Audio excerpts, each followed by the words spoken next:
Imagina pegar um texto devocional diário, esperando aquela mensagem matinal super leve, reconfortante, sabe? Uhum. Aquela leitura rápida com o café. Isso. Mas aí, nas páginas seguintes, você dá de cara com um thriller de alto risco envolvendo, tipo, teoria do direito secular, profecias históricas e um julgamento de proporções literalmente cósmicas. É uma guinada em tanto. Nossa, demais. E foi exatamente essa a minha experiência ao analisar o nosso material de hoje. O texto é datado de 12 de março de 2026, assinado por Cícero da Conceição Nunes. E ele é todo fundamentado na vasta obra teológica da Ellen G. White, né? Exato.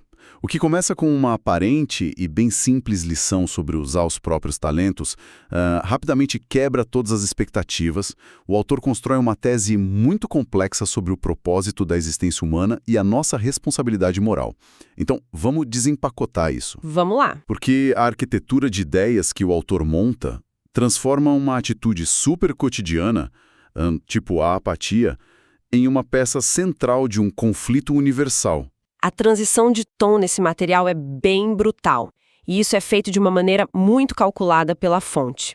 A relevância desta nossa investigação de hoje, para quem nos ouve, vai muito além de qualquer fronteira confessional. Com certeza. Porque, independentemente da bagagem religiosa de cada um, a fonte oferece um estudo de caso psicológico e filosófico impressionante.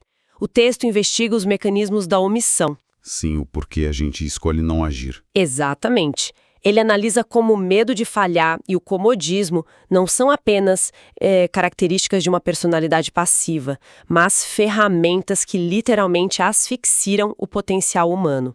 É uma visão bem desconcertante sobre o custo real de escolher não fazer nada. E antes da gente entrar de cabeça nos detalhes dessa engrenagem, a gente precisa estabelecer as regras do jogo para esta nossa análise de hoje. Muito importante frisar isso. O documento que a gente está dissecando carrega visões teológicas que são altamente específicas. Ele apresenta interpretações escatológicas super detalhadas, críticas bem contundentes a sistemas religiosos históricos e uma visão bem particular do fim dos tempos. Sim, é um material denso e o nosso papel aqui não é endossar, defender ou refutar nenhuma dessas crenças. Perfeito. A proposta é observar a estrutura retórica da fonte de forma estritamente imparcial. A gente quer só compreender a lógica do autor, sabe? Sim, entender como ele encadeia esses conceitos aparentemente tão distantes para criar essa narrativa de urgência que permeia o texto. O foco está no mecanismo do argumento. Precisamos entender como a fonte costura a teologia da graça com a exigência de responsabilidade e como isso afeta a visão de mundo que o texto acaba propondo ao leitor. Total. E o ponto de partida do autor é o conceito de mordomia cristã. No vocabulário popular, mordomia geralmente remete a ter privilégios, né? Vida boa. Vida mansa, Ou, no contexto das igrejas, remete muito à mera gestão financeira. Isso. Mas a fonte ressignifica o termo, exigindo uma entrega integral. Utilizando a clássica parábola dos talentos do capítulo 25 de Mateus, o texto argumenta que cada recurso humano é um capital divino. Tudo mesmo, da capacidade intelectual à mínima habilidade manual, tudo é um empréstimo, digamos assim. E para ilustrar a gravidade disso, o autor traz uma história fantástica. Ele apresenta a história de um mestre luthier, um fabricante de instrumentos. Esse luthier fabrica um violino de madeira rara com uma sonoridade inigualável. Uma verdadeira obra de arte. Sim. E ele entrega esse violino a um jovem aprendiz. A expectativa óbvia do mestre é que o instrumento crie música. Só que, meses depois, ao retornar, ele encontra o violino intocado dentro do estojo. Com as cordas todas oxidadas? Exato, cheio de poeira. E a justificativa do aprendiz para essa negligência é o ponto central da alegoria. Sim, porque o aprendiz afirma ter guardado o instrumento por um medo paralisante, sabe? Medo de danificar o violino, de desafinar. A clássica insegurança. Isso. E a reação do mestre é de uma profunda tristeza. Ele confisca o violino de volta, operando sobre uma máxima muito clara no texto. Um instrumento que não produz música perdeu a sua própria razão de existir na ordem das coisas. Nossa, lendo essa passagem, A gente percebe que a analogia destrói completamente aquela noção popular de neutralidade moral. Aquela ideia de que não fazer nada de errado já tá bom. Isso. Costuma-se pensar que não fazer o mal é o suficiente para ser considerado alguém virtuoso. Mas a inércia, aqui, é o próprio erro. O autor não está descrevendo o equivalente a comprar um carro esportivo e deixar ele na garagem para não gastar. Não, é algo bem mais grave no contexto dele. A lógica do texto se assemelha muito mais a um soldado que recebe um radiocomunicador vital no meio de uma zona de guerra e decide desligar o aparelho simplesmente para não gastar a bateria. Ou insegurança psicológica passageira. Teologicamente, o autor enquadra o ato de esconder o violino, de enterrar o talento, como sintoma claro de um coração que recusa a submissão ao Criador. A passividade é lida como rebeldia silenciosa, então. Exatamente. E a argumentação se apoia muito na visão apostólica, especificamente lá em Romanos 12 e na primeira carta de Pedro. O texto usa isso para defender que a distribuição de dons é um ato de estratégia cósmica. Ou seja, ninguém fica de fora. Ninguém é desprovido de capacidade. As capacidades são variadas, justamente para formar um corpo interdependente e funcional. O texto, inclusive, utiliza o termo despenseiros, não é? Uma palavra que carrega todo um peso administrativo bem antigo. Sim, o termo grego original por trás de dispenseiro é oikonomos, e isso denota o administrador de uma casa ou de uma propriedade que não é dele próprio. Ele só gerencia. Isso. O autor utiliza as palavras de Ellen G. White para reforçar que o criador não exige apenas os talentos espetaculares, sabe? Aquela oratória brilhante ou liderança nata. As habilidades menores também contam. As habilidades mais simples são requisitadas com a mesma urgência. A tese da autora citada é de que o perigo letal para a comunidade não vem necessariamente dos grandes escândalos públicos, mas sim da massa de membros que decide não fazer absolutamente nada. Vivendo nessa neutralidade ilusória. Perfeito. Mas se a gente estabelece através dessa visão que a vida inteira é um capital divino administrado por esses dispenseiros, a lógica econômica dita que o lendor original inevitavelmente vai exigir uma auditoria, certo? Sim, é a consequência natural do empréstimo. E é nesse exato momento da leitura que o texto sofre uma guinada vertiginosa. A atmosfera acolhedora ali da oficina do luthier, das madeiras raras, isso desaparece. E o leitor é arremessado diretamente para o centro de uma sala de tribunal. É um choque de realidade. O devocional assume um tom de advertência escatológica iminente. A fonte invoca imagens muito pesadas do Antigo Testamento. Quais imagens, por exemplo? Especificamente a visão do profeta Daniel, no capítulo 7, que descreve o ancião de dias assumindo o trono em um tribunal celestial cercado por fogo. É uma cena bem intensa. Bastante. E esse imaginário jurídico continua, né? Sim, ele é complementado por citações de Amós 4 e Miqueias 6, textos que basicamente convocam a humanidade a se preparar para o encontro com a divindade, mas não de qualquer jeito, através da prática implacável da justiça e da misericórdia. O foco muda totalmente da administração de talentos para a inevitabilidade de uma prestação de contas universal. Aqui é que a coisa fica realmente interessante para mim, porque há uma tensão enorme no texto nesse momento. De um lado, a fonte fala incessantemente sobre a graça divina, sobre salvação como um presente imerecido. O conceito clássico da graça. Mas, de repente, o autor insiste que essa mesma graça é inoperante sem a obediência estrita à santa e eterna lei, referindo-se aos 10 mandamentos. Ele argumenta que a palavra iniquidade, no original grego, é anomia, que significa literalmente a ausência de lei. Ausência de lei, e para fechar essa armadilha retórica, ele cita Provérbios 28, afirmando que até a oração de alguém que decidir ignorar a lei se torna abominável. Mas olha, o que realmente me fez parar a leitura foi a ponte filosófica que o autor constrói logo a seguir. Eu sei exatamente do que você vai falar. Para validar a mecânica desse juízo final místico, o texto simplesmente cita Hans Kelsen, Para um pouco, Hans Kelsen é praticamente o pai do positivismo jurídico moderno. Sim, o cara do direito puro. Ele é um pensador focado na estrutura fria do Estado secular. Como a fonte justifica usar um teórico do direito puramente humano para provar a validade de um tribunal celestial? Fiquei muito surpreso. E com razão. Isso levanta uma questão super importante para a nossa análise, porque a introdução de Kelsen parece, à primeira vista, uma contradição gritante num texto religioso, né? Parece que não encaixa. Mas o autor cita a máxima fundamental do direito kelseniano. Nullum crimen, nulla pena, sine lege. Não há crime nem pena sem lei prévia. Tá, e como ele amarra isso com a teologia? Para entender o uso dessa frase secular, a gente precisa observar o paradoxo teológico que o autor está tentando resolver. O dilema é o seguinte: se a premissa devocional afirma que a divindade é essencialmente amor e graça, como essa mesma divindade pode atuar como um juiz que condena pessoas no fim? Ah, entendi. A citação de Kelsen funciona como o alicerce filosófico para solucionar essa tensão, então. Exato. Ou seja, o autor precisa de uma base legal para justificar a condenação sem que o criador pareça um tirano instável ou arbitrário. A lógica do texto é implacável nesse sentido.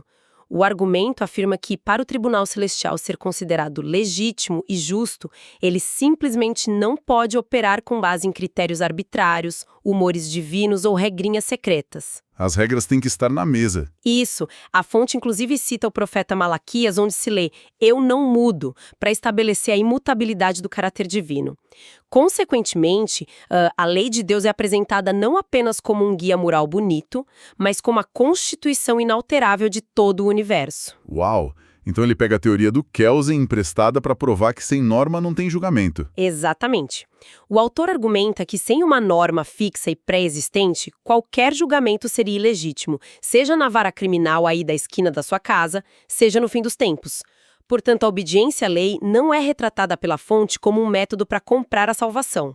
E sim como a manutenção da ordem constitucional. Perfeito. Entrar em estado de anomia anula qualquer possibilidade de justiça. O que nos leva ao próximo grande salto lógico do documento. Porque se o texto estabelece de forma tão categórica que a lei de Deus precisa ser uma constituição inalterável para o juízo ser válido, isso imediatamente entra em rota de colisão com a nossa realidade histórica. Sim, porque as coisas mudaram. Demais. Afinal, para quem nos ouve e conhece o mínimo de história da religião, sabe que as tradições, as doutrinas e as práticas mudaram drasticamente ao longo dos séculos.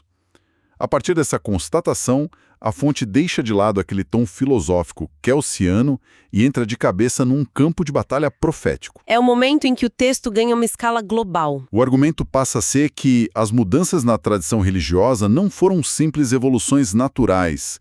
Elas foram, segundo o autor, um golpe de Estado cósmico contra a Constituição divina. A narrativa ganha proporções realmente épicas aí, posicionando a humanidade num conflito ativo, sabe? O texto critica a era moderna de forma bem dura, descrevendo um sistema global movido pelo utilitarismo e pelo narcisismo. Todo mundo pensando só no próprio umbigo. Isso. O autor argumenta que o mundo incentiva as pessoas a usarem seus talentos apenas para exaltação pessoal e para o conforto temporal. E isso entra em conflito direto com o princípio de abnegação que o texto exige. E dentro dessa estrutura toda, a figura de Satanás não é retratada através de arquétipos mitológicos ou folclóricos. Não é o cara de chifres com um tridente. Não. É descrito como um estrategista militar, um general tático com sentinelas ativas e muito dedicadas, trabalhando sistematicamente, enquanto a maioria dos que se dizem servos dorme na ilusão daquela neutralidade. Voltamos ao violino na gaveta. E para fundamentar essa teoria de um ataque tático à lei eterna, o autor puxa a famosa profecia do capítulo 2 de Daniel, aquela visão da grande estátua feita de vários metais. Um clássico da literatura apocalíptica. Sim, e como sabemos que quem acompanha a gente já domina as bases dessa profecia, o que chama a atenção não é a descrição da estátua de ouro, prata e bronze em si, mas a maneira cirúrgica como a fonte utiliza as pernas de ferro. O quarto reino. O autor aponta esse quarto reino, identificado por ele no texto como o Império Romano e subsequentemente a Roma Papal, como a força institucional que encabeçou essa rebelião contra a norma original. E o texto não se limita a fazer acusações genéricas, tá? A fonte lista exemplos práticos do que ela consideram serem fraudes na Constituição Cósmica arquitetadas por esse poder de ferro. Eles dão os nomes aos bois. Dão sim. O documento aponta para o estabelecimento da crença na imortalidade da alma como sendo uma falsa doutrina, por exemplo. O autor contrapõe isso com Eclesiastes 9, argumentando que a perspectiva bíblica original é de que os mortos estão em um estado de total inconsciência. Ou seja, estariam dormindo. Isso. E, portanto, qualquer tipo de veneração de santos falecidos seria uma distorção muito grave da lei. E, além disso, o texto menciona uma outra mudança histórica bem grande. A questão do dia de guarda, né? Sim, a substituição histórica da guarda do sábado bíblico pela observância do domingo. A fonte referencia diretamente o mandamento lá em Êxodo 20 para embasar isso. A tese da fonte é de que alterar a natureza da morte e mudar o dia de descanso não foram meras adaptações culturais ou até debates teológicos menores ao longo dos séculos. De forma alguma. Dentro do arcabouço lógico estabelecido pelo autor lá atrás, lembra, com a ajuda de Kelson, essas alterações são tratadas como emendas ilegais à Constituição divina. Se a lei muda de forma arbitrária, o julgamento lá em cima se torna viciado. Nossa, faz todo sentido dentro da premissa dele. Portanto, a narrativa acusa esse sistema histórico de tentar invalidar o próprio tribunal celestial ao mexer na norma primária. E a resolução de todo esse conflito cósmico, conforme a profecia de Daniel, que é citada no texto, ocorre com a chegada de uma pedra cortada sem auxílio de mãos. Que simboliza a intervenção divina direta. Sim, o retorno de Cristo. Essa pedra esmaga a estátua, destruindo todos os sistemas construídos sobre essas alterações legislativas. Sistemas que a fonte tipifica utilizando os nomes de nações opressoras antigas, tipo Egito e Babilônia. Tudo isso para finalmente instaurar um reino eterno, baseado em uma justiça não corrompida. Então, o que tudo isso significa? Fazendo aqui um esforço para sintetizar a imensidão dessa estrutura para quem nos ouve, o autor, através de todas essas conexões hipercomplexas, tenta convencer o leitor de que a vida diária não acontece num vácuo inofensivo. Cada ação tem peso. O ato de usar ou enterrar um talento, a decisão de praticar ou simplesmente ignorar a lei, não é apenas uma escolha de estilo de vida ou uma etapa de desenvolvimento pessoal. A fonte enquadra essas pequenas decisões como o ato de se alistar em uma guerra entre dois sistemas operativos globais. São duas forças em choque. O sistema mundial, que lucra com o utilitarismo e a apatia, e o sistema estabelecido pelo Criador, que exige a administração superativa dos talentos sob o rigor de uma lei imutável. E, ressaltando a nossa postura de observadores imparciais aqui no programa, é preciso reconhecer uma coisa. O nível de tensão dramática que esse documento constrói, amarrando o simples medo de tocar um violino à queda de impérios históricos de ferro, é uma obra de arquitetura argumentativa simplesmente fascinante. É muito bem construído, e se conectarmos isso a um panorama maior, fica evidente que o propósito de toda essa carga teológica não é induzir o leitor ao pânico diante de profecias catastróficas sobre o fim do mundo. Não é sobre espalhar terror. Não. A mecânica do texto visa gerar um despertar contundente. O apelo definitivo da fonte é para que as pessoas rejeitem a mornidão maudiciana. Laodiceia, a igreja do Apocalipse. Isso. A igreja conhecida por não ser nem fria nem quente, sabe? E essa referência é a contraparte perfeita lá para o nosso violino esquecido no estojo. A apatia é a tal da mornidão. E o autor convoca os seus leitores a buscarem vestes brancas de pureza, o que simboliza uma santidade ativa. Agir com propósito. Sim. A solução proposta pela fonte para sobreviver a todo esse embate cósmico não é militância política nem um ativismo frenético. É um reavivamento contínuo, através da oração diária, buscando o poder do Espírito Santo para exercer o papel de sal da terra de verdade. É impressionante o arco narrativo que a gente percorreu nesta investigação de hoje. A análise começou lá atrás, focada na poeira acumulada sobre as cordas de um violino abandonado pela insegurança de um aprendiz. A partir desse cenário bem cotidiano, a gente foi obrigado a cruzar os conceitos jurídicos do Hans Kelsen para validar a estrutura de um tribunal divino e as suas leis imutáveis. Foi uma jornada. E nós terminamos navegando por uma visão épica, que descreve impérios de ferro sendo pulverizados por uma pedra celestial, restabelecendo a ordem constitucional de todo o universo. A convocação final desse documento de 12 de março de 2026 é um apelo urgente para abandonar a inércia, abraçar a santidade e colocar cada fragmento de habilidade a serviço do propósito maior, com a consciência clara de que o tempo histórico está se esgotando. E ao trazermos toda essa construção colossal de volta para a realidade pragmática de quem nos ouve agora, a reflexão gerada pelo texto é inegável, né? Independentemente das concordâncias escatológicas de cada um. Todo mundo pode tirar algo disso. Com certeza. O documento nos obriga a encarar a nossa própria omissão. A indagação que fica implícita é: quantas vezes habilidades extraordinárias são soterradas simplesmente por ceder ao medo do escrutínio alheio? O medo de ser julgado pelos outros. Muitas vezes. Ou quantas vezes o nosso potencial humano é desperdiçado na engrenagem exaustiva de um mundo moderno, que é super focado em utilidade superficial, e a gente acaba deixando de lado o que realmente tem um significado profundo. A conclusão psicológica da fonte é que o comodismo e a passividade, disfarçados de prudência, são possivelmente os mecanismos mais eficazes para neutralizar a capacidade humana. Sem a menor dúvida. O que nos entrega uma reflexão que reverbera muito além dos limites teológicos destas páginas que a gente analisou. Retornando à metáfora daquele mestre luthier e do aprendiz temeroso lá do início. Se a gente considerar a premissa de que cada talento não utilizado, cada capacidade que a gente escolhe trancar no estojo pelo medo de errar, é literalmente uma música que a realidade foi privada de escutar. Quanto do longo percurso da história humana não passa de uma imensa e melancólica sinfonia silenciosa, simplesmente porque na hora H as pessoas tiveram um medo paralisante de tocar a própria parte. Fica aí a provocação para o seu dia. Muito obrigado pela companhia nesta nossa investigação profunda de hoje e até a nossa próxima análise. Muito obrigada e até a próxima.